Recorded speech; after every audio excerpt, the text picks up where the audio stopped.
fighting off a cold, congested, had a bellyache, back still hurts. Then at like 11, a migraine started. What's up, degenerates? It's the Disc Golf World, recapping everything you need to know from round one of the Music City Open. I'm Jefferson, and alongside me, as always, the one with all the holes in his game, Swiss Cheese. You guys couldn't wish a little harder?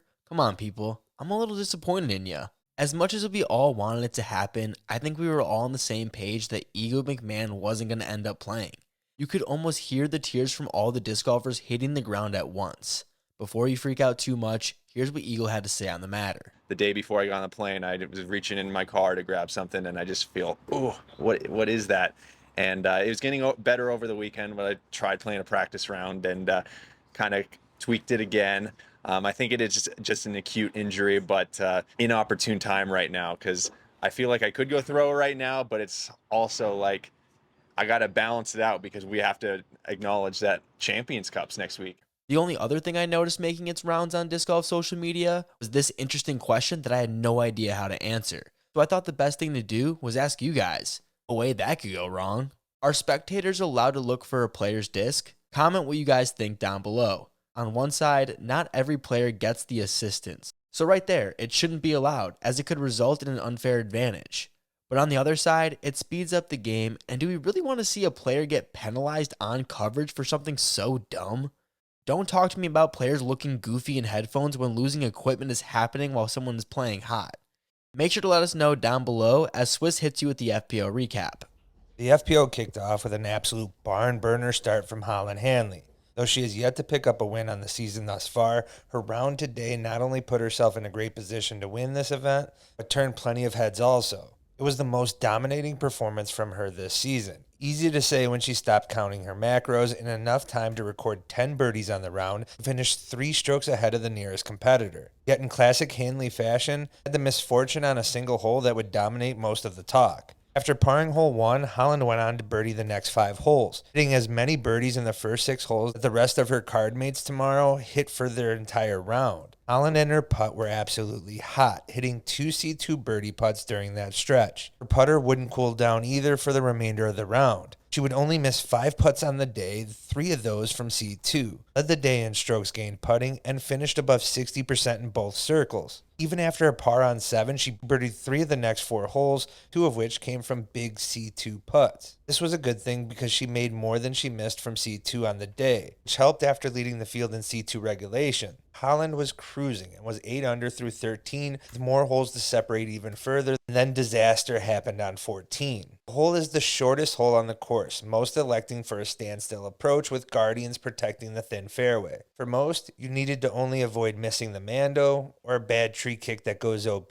Not for Holland. His disc was inbounds after a tee, but somehow wedged 3 feet beneath a rock. With Holland and her cardmates unable to find the disc, it forced Holland to take a stroke penalty and a re-tee, turning what should have been an easy up and down for par into a double bogey and dropping her back to 6 under. The moment had fans frustrated, demanding video replay to find the disc, and others speechless on just how exactly a disc disappears on a fairway at a professional event. Credit to Holland, who didn't allow the moment to crush her momentum, though. Birdie the very next hole after what had to be one of the most frustrating and uncontrollable circumstances during such a dominant performance. Holland would have a costly C1 miss, resulting in a bogey on the next hole and par the difficult 18, finishing 7 under and 1031 rated round. Speaking of 1,000 rated rounds, every thrower on tomorrow's lead card all surpassed 1,000 rated. Those of you waiting for me to get to Tatar's round already need to wait because Silva Saarinen needs more of a spotlight shined on her performance, even though it might make her uncomfortable.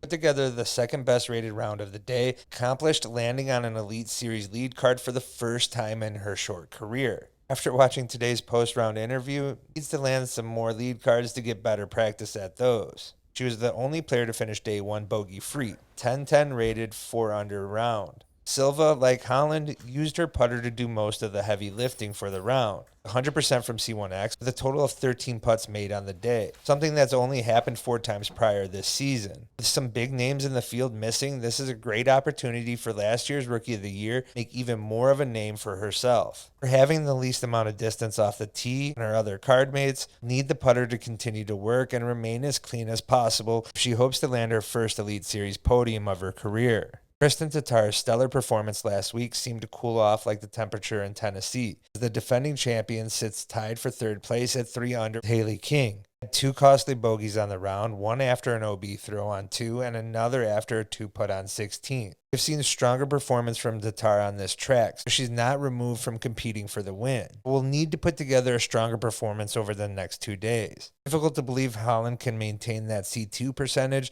so long as Tatar can improve on her C2 in regulation over the next 2 days, could close the gap on Holland. Haley put together a solid round despite some unforced errors on the day. Found OB 4 times, which was more than the other 3 on the lead card tomorrow combined. Fortunately for her, only 1 resulted in a bogey. Her other bogey would be due to a bad 2-putt from within the circle on 13. Haley has the arm talent to score the birdies that will be needed to get the win at this event, but will need to play cleaner to have a chance. And we spend some time to shout out Macy Vela-Diaz, out there with a belly bump representing her home state on lead card. But an absolute badass despite her score. Beth at 69. I just told myself, you got to will this one in there. Whatever you have, just will it in there. This man is unbelievable. This is what athletes live for. This is the moment.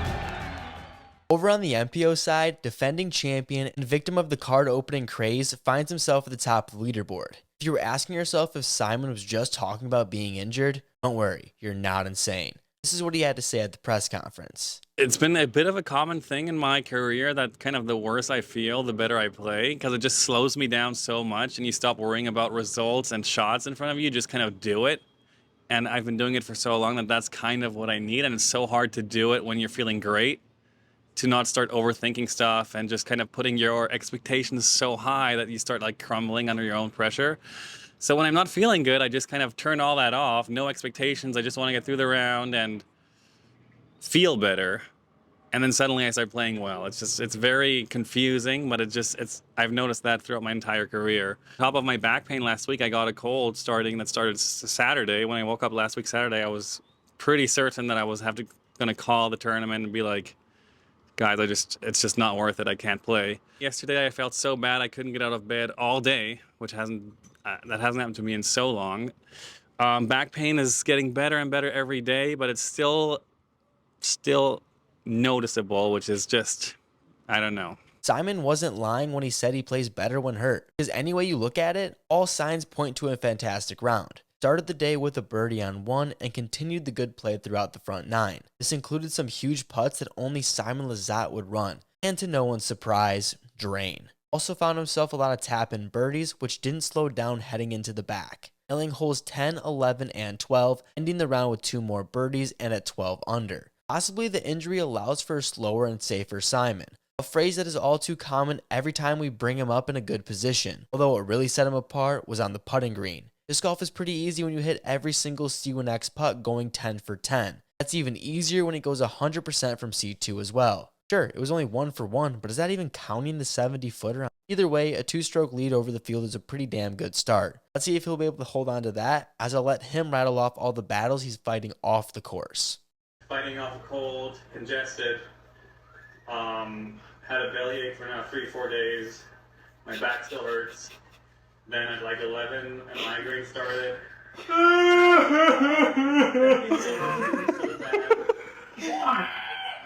Jakub Samurai, currently the only player on tour from the Czech Republic, found himself in solo second after a 10-under round. A surprise to some, but not to himself, as this is where he had his best finish last season. Jakub is for sure chilling better now than he was in these natural jacuzzis. Am I the only one that wants to see this man's Tinder roster? He started off with a bogey, probably not what he was hoping for. Allied through it from there, finishing the front 9-4 down. And with the 6-under back half, Jakub would put himself in a great position. I bet you want to know how he played. Me too. Sucks there's no stats. Good thing he'll be on lead card tomorrow though. Same could be said about Paul McBeth, shutting up some of the haters saying he was washed up. Might have 2 more rounds to stack, but for now, he can bask in all the fanboys scurrying to their favorite social media platform to defend their short king. After a slow start, McBeth would find himself at 2 under. Back is where he would turn it up though, going on a 6-hole birdie stretch from holes 12 to 17. Want to know how it happened? Well, just like a little girl who wants to stop digging, Too damn bad! as Paul McBeth, the GOAT of this silly frisbee game, did not have someone keeping stats. Not sure how this will end at the end of the year, Is 2024 going to have an asterisk next to it since some players have rounds missing in their statistics? I'm not a math guy, so I don't know if it'll throw off the averages or whatnot, but it's what my smooth brain thought of in the shower. Also, just in case this happens, as I'm writing this at 8 p.m. on 420 Eve, there's no stats for these players currently. If all of a sudden they pop up, just know they were not available for me. Staying on theme, rounding out tomorrow's lead card, Paul Oman also has no stats. Before I go full Berdogi mode on this situation, I'll just kick it over to Swiss. How in the fuck? MPO field is tight with 5 tied for 4th at 8 under, only 4 strokes off leader Simon. Jefferson already covered tall Paul, or not. Paul with a Japanese pitcher style windup. Thanks Obi Bogey for that visual. The remainder of those tied featured someone who supposedly doesn't hunt or fish, a podcast host who looks like he belongs on WKRP Cincinnati, an Airbnb host, one who would rather be fishing, and a Star Wars fanboy with one too many tattoos that makes it weird. Tennessean Chris Dickerson had plenty of success at this tournament, held in his home state with back-to-back podiums. His best friend Zach Melton following along might have been the loosest we've ever seen the robot chicken this season, probably for some time. Got a clean bogey-free round, yet left some strokes out there with an OB throw on 13, and also had 3 2-putts from inside the circle. Chris doesn't look to be going anywhere. His track record and familiarity with this course will need to clean things up with such a tight field. Luke Humphreys looked as cool as the other side of the pillow on the round, smooth and in control, and hamming it up with buddy KJ, who was also on the card. Tied Jake Hubenheimer with the most birdies of those tied for 4th, but also notched the most bogeys and OB strokes. If he can clean up the missed strokes while his putting remains above his season average, should finish up there in the tournament. Ricky Wysocki was part of the old guard disc golfers that shined on day 1. Really started to warm up those Raptor legs. Only had a single costly hole that left him off lead card, and he bogeyed 9 after first throwing OB. Only to follow that up with a missed C1 par-saving putt. He will certainly be looking to make a push on moving day, especially with better conditions of the remaining 2 rounds. Jake Hubenheimer was the most frustrated with his performance on the day, despite landing on chase card. Only have to look at his stats on the putting green while being on featured card. Jake was 67% from C1X, brutal Berdogi on 5, free putting there, and added 3 more 2-putts on the round. Struggles on the putting green are starting to become a storyline for the player. Thankfully for him, he was very strong off the tee, leading the field in tee to green on day 1. It will be interesting to see how Jake performs tomorrow. There is room to clean up some of those unforced errors. Casey White's return to the tour after some needed rest could not have gone much better. Unfortunately for the nerds who enjoy stats, his card did not have a volunteer on the scorecard, so the day doesn't carry any stats. That, and I only followed along for the first 4 holes. Did remain clean for the day and looked in control of the action that I saw. Casey will need to stack similar performances over the next 2 days to remain up there and possibly push for a podium finish. Now for some round 1 quick hitters. There were a lot of dropouts heading into the Music City Open. Of course, Eagle McMahon withdrew this morning after tweaking his back a couple days prior. MVP needs to invest in a bubble for him or something. Jason Ford and Valerie Mandujano not feeling 100%, so they elected to take the weekend off before the major. When Scoggins decided the same, as she's been dealing with the same injury for a couple months now. Casey Gannon must have saw the prize pool wasn't up to her standard. Dick Mon made his return to the tour, and well, he isn't in last place. Aiden Scott lets the FP40 players know he's interested. Some pros run into George Kittle. I guess we'll have to wait and see what comes out of that. Paul Ulibarri rocking the most Paul Ulibarri drip of all time.